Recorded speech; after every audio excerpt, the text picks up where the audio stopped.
এবার জানাবো খবরের বিস্তারিত। জুলাই গণহত্যার মামলায় শেখ হাসিনার বিরুদ্ধে অভিযোগ গঠনের শুনানি আজ। বিচারপতি গোলাম মুর্তুজা মজুমদারের নেতৃত্বে ৩ সদস্যের ট্রাইব্যুনালে শুনানি হবে।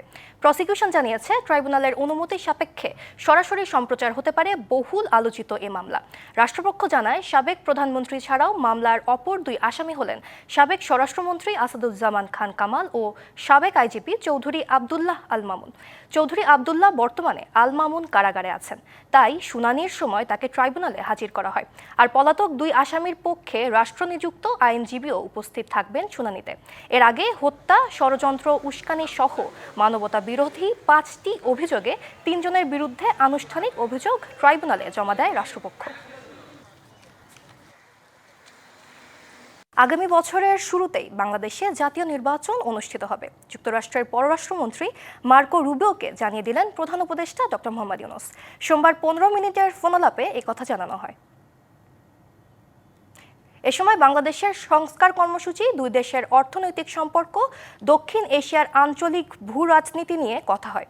মার্কিন পররাষ্ট্রমন্ত্রীর সাথে ফোনালাপের বিষয়টি নিশ্চিত করেছেন প্রধান উপদেষ্টার প্রেস সচিব শফিকুল আলম। এ সময় তারা আন্তরিক ও গঠনমূলক আলোচনা করেন, যা 2 দেশের মধ্যে বিদ্যমান চমৎকার দ্বিপক্ষীয় সম্পর্ককে তুলে ধরে বলেও জানান তিনি। জুলাই অভ্যুত্থান কোনো নির্দিষ্ট দল নয়, আপামর ছাত্র জনতার। তাই সব বাধা অতিক্রম করে জুলাই শহীদদের ত্যাগকে মনে রেখে এগিয়ে যেতে আহ্বান জানিয়েছেন বিএনপির নেতারা।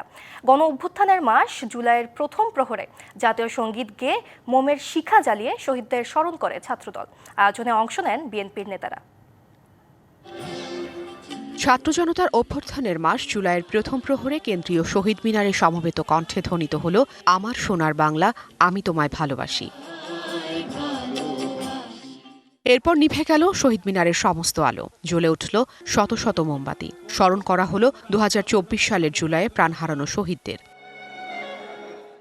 রক্তাক্ত জুলাইয়ের বর্ষপূর্তিতে শহীদ মিনারে এই আয়োজন করে ছাত্রদল। অংশ নেন বিএনপির অন্যান্য সহযোগী সংগঠন ও সিনিয়র নেতারা।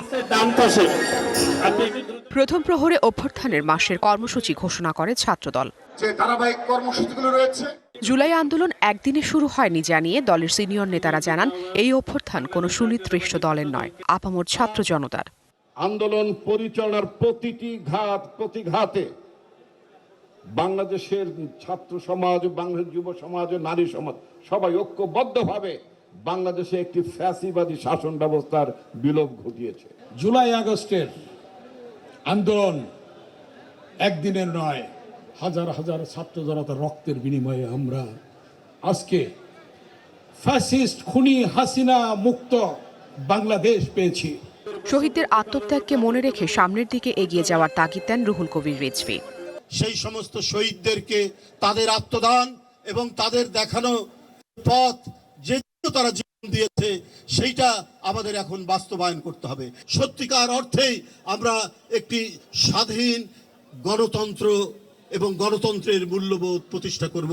জুলাইয়ের চেতনা রক্ষায় ছাত্রদল ভ্যানগার্ড হিসেবে কাজ করবে বলে জানান সিনিয়র নেতারা। Afrin Anwar, DBC news, Dhaka. রাজধানীর গুলশানে হোলি আর্টিজান বেকারিতে জঙ্গি হামলার 9 বছর মঙ্গলবার। 2016 সালের এই দিনে দেশের সবচেয়ে বড় জঙ্গি হামলার ঘটনা বলে বিবেচনা করা হয় এই ঘটনাকে। রাত 8:45টার দিকে খবর পাওয়া যায়, রাজধানীর গুলশানের 79 নম্বর সড়কের হোলি আর্টিজান বেকারিতে সন্ত্রাসীদের সঙ্গে পুলিশের গোলাগুলি হচ্ছে। বেকারিতে ঢুকে প্রথমে নির্বিচারে 18 জন বিদেশি নাগরিক সহ 22 জনকে নির্মমভাবে হত্যা করে। তাদের মধ্যে 9 জন ইতালির, 7 জন জাপানের, 1 জন ভারতীয় এবং 3 জন বাংলাদেশি নাগরিক ছিলেন। 3 জন বাংলাদেশির মধ্যে 1 জন দ্বৈত নাগরিকত্ব ছিল। নারকীয় এই হামলা প্রতিরোধ করতে গিয়ে প্রাণ হারান 2 পুলিশ কর্মকর্তা। ওই দিন পুরো রাত স্পর্শকাতর বিবেচনায় কয়েকবার প্রস্তুতি নেওয়া সত্ত্বেও অভিযান চালানো থেকে বিরত থাকে আইনশৃঙ্খলা রক্ষাকারী বাহিনী। পরে কমান্ডো অভিযানে নিহত হয় 5 জঙ্গি। সাভারের কাউন্দিয়ায় একটি সেতুর অভাবে দুর্ভোগে কয়েক লাখ মানুষ। রাজধানীর সাথে ঢাকা 14 আসনের অন্তর্ভুক্ত এই জনপদের বাসিন্দাদের যোগাযোগের একমাত্র বাহন নৌকা। জরুরি প্রয়োজনে বা কেউ অসুস্থ হলে পড়তে হয় সীমাহীন ভোগান্তিতে। এছাড়া তুরাগে ব্লাঙ্কহেড বা ট্রলারের ধাক্কায় প্রায় ঘটছে দুর্ঘটনা, যাচ্ছে প্রাণও। দুর্ভোগ লাঘবে দ্রুত সেতু নির্মাণের দাবি স্থানীয়দের।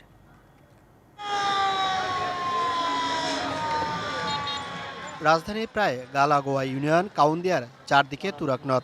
কয়েক লাখ মানুষের বসবাস থাকলেও এ জনপদের সাথে রাজধানীর যোগাযোগের একমাত্র মাধ্যম নৌকা। এখানকার বাসিন্দাদের দীর্ঘদিনের দাবি একটি সেতুর, কিন্তু বছরের পর বছর ধরে আশ্বাস মিললেও তা বাস্তবায়িত হয়নি। প্রতিদিন পারে আমরা তো খেয়া প্রত্যেক দিন সকাল বিকেল যাওয়া লাগে আসা লাগে, অফিস করি না আমরা, আমাকে তো অনেক কষ্ট হয় এই জায়গায় দায়িত্বে। প্লিজ একটা ব্রিজ হোক, সবারই চলতে ফিরতে ভালো হইব।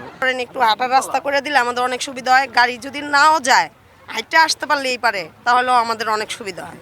বাল্কহেড, কার্গো জাহাজ সহ নানা ধরনের নৌযান চলাচল করে তুরাগ নদীতে, আর নৌকার সাথে ধাক্কায় প্রায় ঘটে দুর্ঘটনা।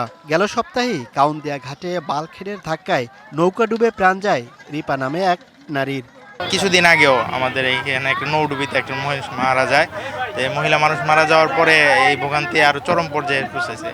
একটা নৌকা পাড়ার পরে এক নৌকার মরে গিয়ে মহিলা ডুবে গেছে, খুব খোঁজ খবরই নেই, পাওয়া হয়েছে গেছে না, 4-5 দিন, এরকম কয়েকদিন বাদে ভাই ঘটনা ঘটে। বিগত কোনো সরকারই না করলেও সেতু তৈরিতে উদ্যোগী হবে অন্তর্বর্তী সরকার, এমন প্রত্যাশা এখানকার বাসিন্দাদের। Mohaiminul Khan Apu, DBC news, Dhaka. ফাটল ধরেছে ট্রাম্প মাস্কের সম্পর্কে। যুক্তরাষ্ট্রের প্রেসিডেন্ট ডোনাল্ড ট্রাম্পের বিতর্কিত সরকারি ব্যয় বিলকে সমর্থনকারী আইন প্রণেতাদের শাস্তি দেওয়ার হুঁশিয়ারি দিয়েছেন মার্কিন ধনকুবের ইলন মাস্ক। হুমকি দিয়েছেন ক্ষমতাচ্যুতেরও। রয়টার্স জানিয়েছে, স্থানীয় সময় সোমবার সামাজিক মাধ্যম এক্সে ট্রাম্পের এ বিলের সমালোচনা করেন তিনি। এ সময় ট্রাম্পের প্রস্তাবিত এই আইনকে উন্মাদ ও ধ্বংসাত্মক বলেও আখ্যা দেন মার্কিন এই ধনকুবের। হুমকি দেন ব্যয় বিলকে সমর্থনকারী আইন প্রণেতাদের ক্ষমতাচ্যুত করার। মাস্ক এই আইনের সমালোচনা করে বলেন, যেসব আইন প্রণেতারা ব্যয় কমানোর পক্ষে প্রচারণা চালিয়েছেন তাদের লজ্জায় মাথা নিচু করা উচিত।